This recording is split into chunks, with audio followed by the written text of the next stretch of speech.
untuk data keuangan. Yang pertama, membuat laporan keuangan, neraca aktiva pasiva, laba rugi, dan cash flow.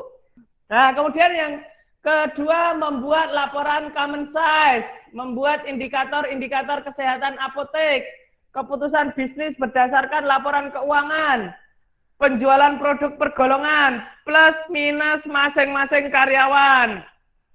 Ini namanya metode Rosetta Stone. Saya belajar dengan orang IIBF. Sorry, belum saya cantumkan, ini dapatnya dengan Rosetta Stone ini kita paham tuh alur antara hubungannya kaitannya dengan laba rugi, neraca aktiva, dan cash flow itu ternyata kalau ada yang satu posting itu semuanya juga ikut berubah. Nah, ini ada Rosetta Stone ini ada 4 ya. 1 yang kuning itu, 2 yang hijau, yang apa itu ya warnanya, hijau apa? Hijau atau biru itu.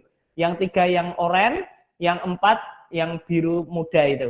Apa itu? Mari kita lihat. Di yang kuning tadi itu adalah area pencatatan transaksi. Yang 4 itu adalah area pencatatan transaksi. Nah, ini yang kuning nih. Software yang kuning nih. Ini adalah area pencatatan transaksi.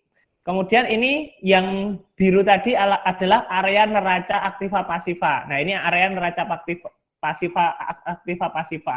Nah, ini uang cash. Ini cash awal berapa, kemudian cash akhirnya. Cash akhirnya berapa? Kemudian ini cash yang di bank. Kemudian piutang awal berapa, piutang akhirnya berapa? Persediaan awal berapa, persediaan akhir berapa? Peralatan. Kemudian cadangan biaya, misalnya ada. Kemudian hutang dagang. Hutang dagang ini ada berapa awal, di akhir berapa gitu. Kemudian hutang gaji, hutang pajak, modal awal, laba ditahan, laba harian. Ini adalah neraca. Strukturnya neraca.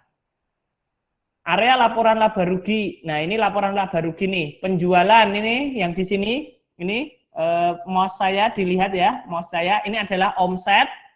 Kemudian ini dikurangi HPP. Kemudian dikurangi biaya, ketemu laba bersih. Yang merah ini adalah laba bersih. Nah, kemudian area laporan arus kas, cash flow report. Maka area laporan cash flow report itu adalah ada operasional cash flow. Itu adalah uang yang masuk keluar, uang yang masuk dan uang yang keluar itu hasilnya selisihnya positif atau negatif. Kalau positif, ini artinya uang yang masuk lebih banyak 69 juta daripada uang yang keluar. Kemudian ICF, investment cash flow, itu minus 570, artinya uang yang keluar digunakan untuk investasi itu sebesar 570 daripada selisihnya daripada uang yang masuk. Kemudian finance cash flow itu adalah cash flow yang berkaitan dengan hutang pihak ketiga. Kemudian ada uang awal, kemudian perubahan uangnya positif, kemudian ending cash-nya. Nah, teman-teman bisa belajar ini di di laporan pencatatan keuangan, di workshop laporan pencatatan keuangan. Setiap pebisnis butuh ambisi. Setiap ambisi butuh target. Setiap target butuh deadline. Setiap deadline butuh eksekutor. Setiap eksekutor butuh belajar. Setiap belajar butuh guru.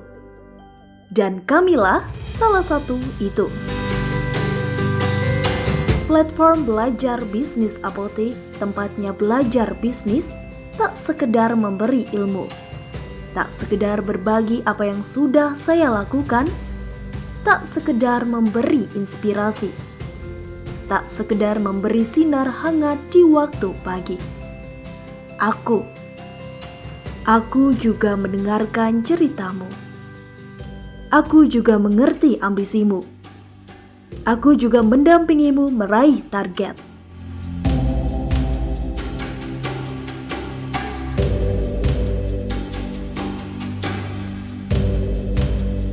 Aku juga memfasilitasi kebutuhanmu.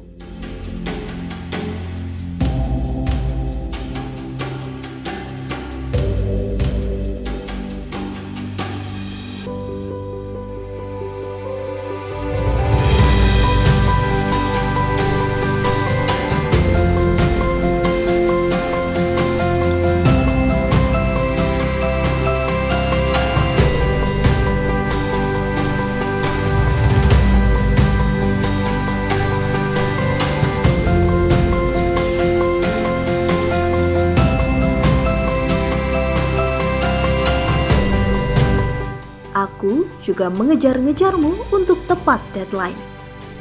Aku mengajarimu untuk jadi eksekutor hebat dalam bisnismu.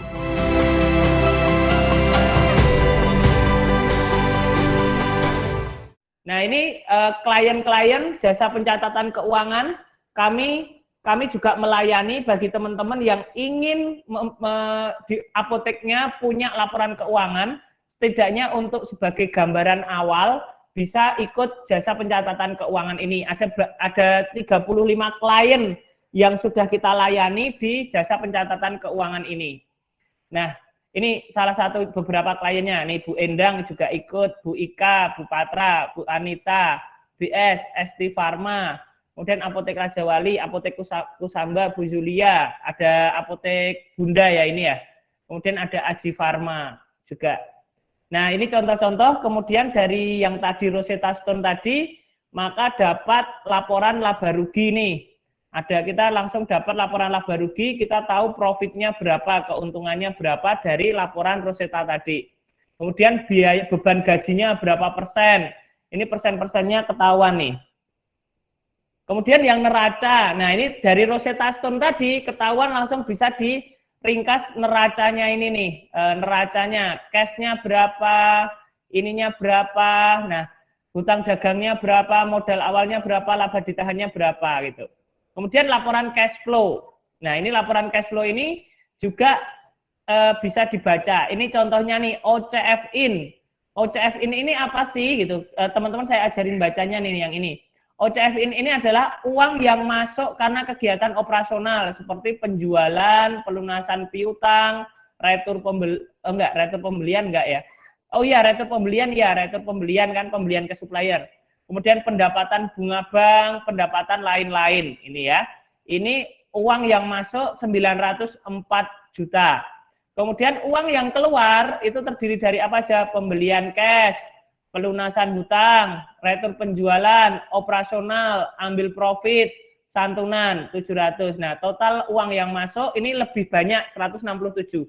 Ini apotek yang sehat. Kalau apotek yang tidak sehat itu pengeluarannya lebih besar daripada pemasukannya. Nah, maka ini total OCF-nya ini minus nih nanti jadinya itu.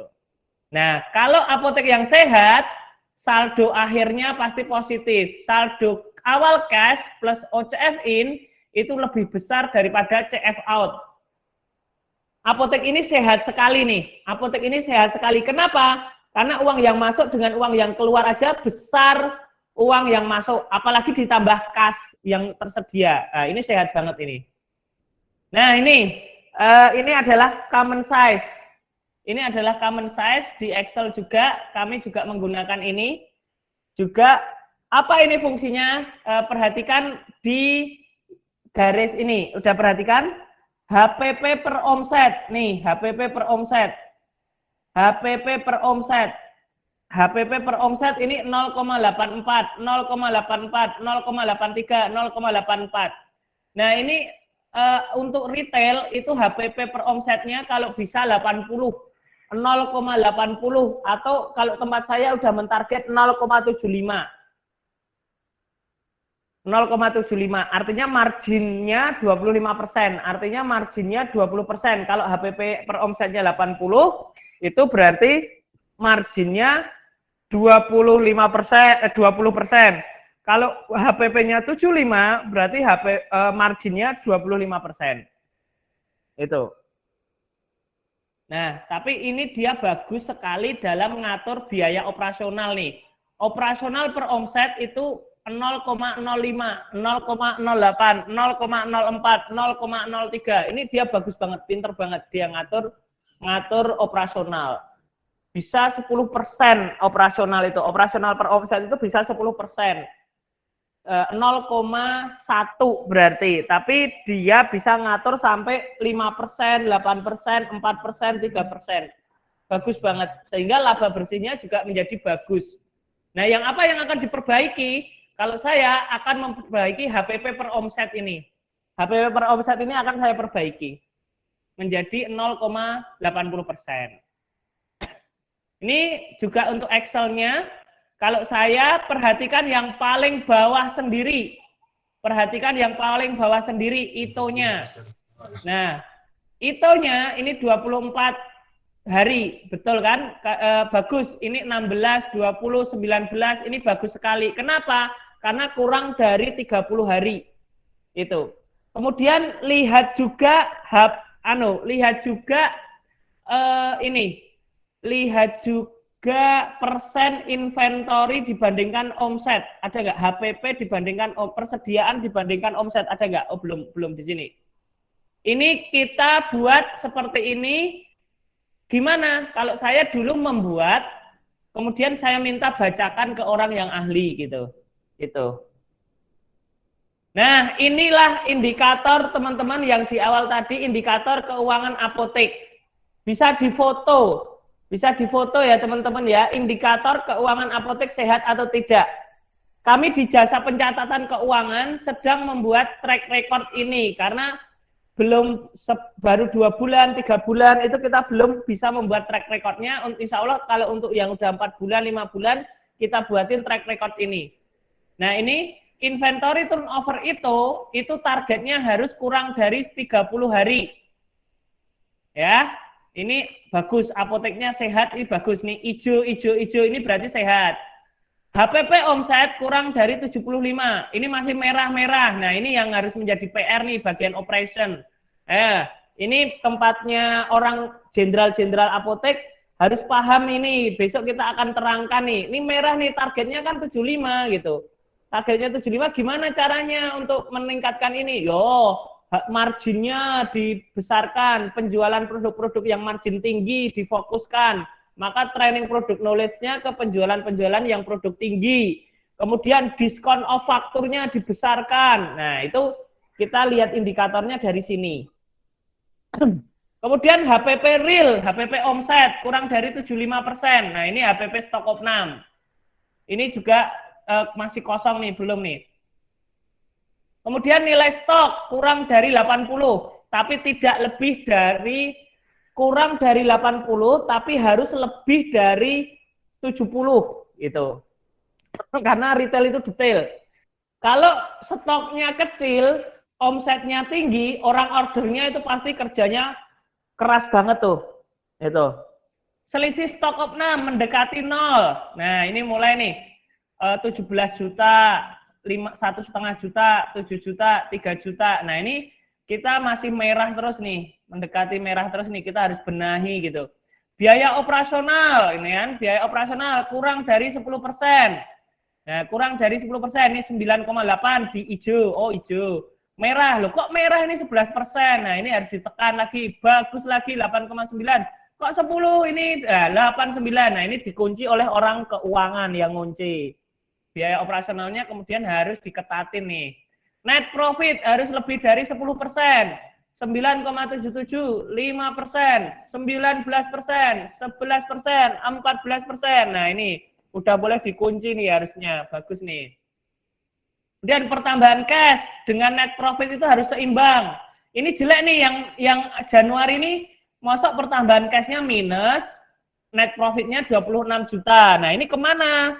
Net profitnya itu berarti kepersediaan atau kepelunasan hutang. Nah ini yang bagus adalah yang sudah mulai bulan Mei. Bulan Mei ini pertambahan cashnya mulai plus, net profitnya plus. Juni juga pertambahannya plus, net profitnya plus gitu. Cash dan hutang perbandingan 1:3. Nah ini bagus nih, 1:0,5, 1:2, 1,05 gitu. Nah itu. Ini indikator yang bagi saya penting banget untuk teman-teman. Mulai teman-teman seorang owner itu melihatnya ini aja udah tahu nih yang harus dibenahi apa gitu. Nah ini kemudian di jasa juga ada analisa laporan, kemudian ada saran bisnis. Saran bisnis kita bahas di private owner sharing. Gitu. Laba bersih yang ini sarannya rata-rata omset per hari, omset per bulan, HPP, total beban usaha gitu, laba bersih, total cash. Nah ini kemudian saran bisnisnya kita bahas di private owner sharing. Nah ini kemudian dapat laporan WhatsApp. Kita dari keuangan, dari tadi Rosetta, kita catat laporan WhatsApp-nya gitu ya. Nah, common size cash flow. Ini bagus nih. Nah, ini bagus sekali. Gampangnya gini. Daripada teman-teman pusing mikirin ini kan. Orang akunting suruh buatin atau kami ikut ini terus dilihat aja di jasa di status kesehatan cash. Nih, status kesehatan cash. Kalau status kesehatannya cash, kalau ini positif terus, ini sehat. Positif itu sehat. Nah, sehatnya seberapa sehat? Nah, itu pertanyaannya kan sehatnya seberapa sehat? Kalau OCF in lebih besar daripada CF out, itu sehat banget. Contoh, yang bulan Maret. Contoh bulan Maret, bulan Mei, bulan Juni. Bulan Maret, bulan Mei, bulan Juni. Itu sehat banget tuh. OCF in-nya lebih besar daripada CF out-nya. OCF in-nya lebih besar daripada CF out-nya nih. Ya kan? Ini sehat banget. Nah, kalau OCF in-nya kurang dari lebih kecil daripada CF out-nya, itu agak sehat. Agak sehat. Oh iya, OCF itu uang yang masuk karena penjualan atau pelunasan piutang dikurangi dengan uang yang keluar karena kegiatan operasional apotek, entah itu pelunasan hutang, pembelian cash, ataupun biaya operasional. Itu OCF. Nah, ini juga laporan laba rugi nih. Laporan laba rugi kita gunakan Excel nih. Kita gunakan Excel-nya. Kita gunakan Excel-nya di sini gitu. Ini pertumbuhan omset dari bulan ke bulan. Kemudian pertumbuhan omset dari tahun ke tahun, ini juga kita gunakan Excel. Ini kemudian laporan penjualan per golongan. Nah, ini penting ya. Untuk apa? Untuk tahu teman-teman produk yang naik itu apa. Bahkan saya diminta untuk yang obat batuk, golongan obat batuk, penjualannya naik atau turun. Obat mah, penjualannya naik atau turun. Obat ini, sehingga kita tahu tuh grafik-grafiknya akan kita buat itu. Obat batuk, obat kulit itu ini ya. Nah, ini plus minus kasir ya. Ini plus minus kasir seperti ini aja. Kita plus minus, ditulis plus minus itu untuk indikator kalau ada yang berlebih itu bisa kita note tuh itu kenapa itu ya gitu. Ini plus minus kasir.